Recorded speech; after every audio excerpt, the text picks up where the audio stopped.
ಒಂದು ಕಾಲದಲ್ಲಿ ಧೈರ್ಯ ಮತ್ತು ನ್ಯಾಯಪ್ರಿಯನಾದ ರಾಜ ವೀರಸಿಂಹ ಆಡಳಿತ ನಡೆಸುತ್ತಿದ್ದ. ಅವನ ರಾಜ್ಯ ಶ್ರೀಮಂತ, ಜನರು ಸಂತೋಷ. ಆದರೆ ರಾಜನ ಮನಸ್ಸಿನಲ್ಲಿ ಒಂದು ಚಿಂತೆ ಮಾತ್ರ. ನನ್ನ ನಂತರ ರಾಜ್ಯವನ್ನು ಯಾರು ನೋಡಿಕೊಳ್ಳುತ್ತಾರೆ? ರಾಜನಿಗೆ 3 ರಾಜಕುಮಾರರು, 3 ಚಾಣಾಕ್ಷರು.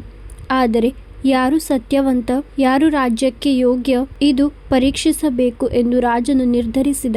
ಒಂದು ದಿನ ಅವನು 3ರನ್ನು ಕರೆದು ತಲಾ ಒಂದು ಬೀಜ ಕೊಟ್ಟು ಹೇಳಿದ, ಇದನ್ನು ನೆಟ್ಟು 1 ವರ್ಷ ಕಾಳಜಿ ವಹಿಸಿ, 1 ವರ್ಷ ನಂತರ ಯಾರ ಗಿಡ ಅತ್ಯುತ್ತಮವಾಗಿರುತ್ತದೋ ಅವನೇ ಮುಂದಿನ ರಾಜ. ಮೊದಲ ರಾಜಕುಮಾರ ದುಬಾರಿ ಗೊಬ್ಬರ ಹಾಕಿದ.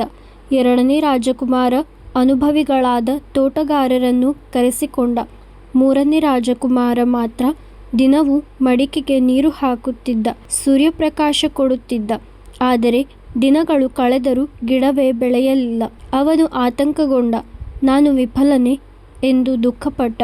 ಆದರೆ ಸುಳ್ಳು ಹೇಳಬಾರದೆಂದು ಖಾಲಿ ಮಡಿಕೆಯನ್ನೇ ತಂದು ನಿಲ್ಲಲು ನಿರ್ಧರಿಸಿದ. 1 ವರ್ಷ ನಂತರ ಅರಮನೆ ಮುಂದೆ ಎಲ್ಲರೂ ಸೇರಿದರು.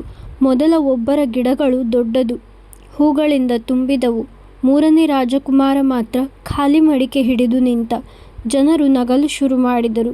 ರಾಜನು 3ನೇ ರಾಜಕುಮಾರನನ್ನು ಮುಂದೆ ಕರೆದು ನಗುತ್ತಾ ಘೋಷಿಸಿದ, ಇವನೇ ಮುಂದಿನ ರಾಜ. ಎಲ್ಲರೂ ಬೆರಗಾದರು. ರಾಜನು ಹೇಳಿದ, ನಾನು ಕೊಟ್ಟ ಬೀಜಗಳು ಬೇಯಿಸಿದವು, ಯಾವುದೇ ಗಿಡ ಬೆಳೆಯೋದಿಲ್ಲ. ಇವರು ಸುಳ್ಳು ಹೇಳಿದರು. ಖಾಲಿ ಮಡಿಕೆ ತಂದವನು ಮಾತ್ರ ಸತ್ಯವಂತ. ಆ ದಿನ ರಾಜ್ಯಕ್ಕೆ ಸತ್ಯವೇ ಆಧಾರವಾದ ಹೊಸ ರಾಜ ಸಿಕ್ಕ. ಶಕ್ತಿ ಮುಖ್ಯವಲ್ಲ, ಸತ್ಯವೇ ನಿಜವಾದ ನಾಯಕತ್ವ. ಈ ಕಥೆ ನಿಮಗೆ ಇಷ್ಟವಾದರೆ ನಮ್ಮ ಚಾನಲನ್ನು ಸಬ್ಸ್ಕ್ರೈಬ್ ಮಾಡಿ ಮತ್ತು ವಿಡಿಯೋವನ್ನು ಲೈಕ್ ಮಾಡಿ. ಧನ್ಯವಾದಗಳು.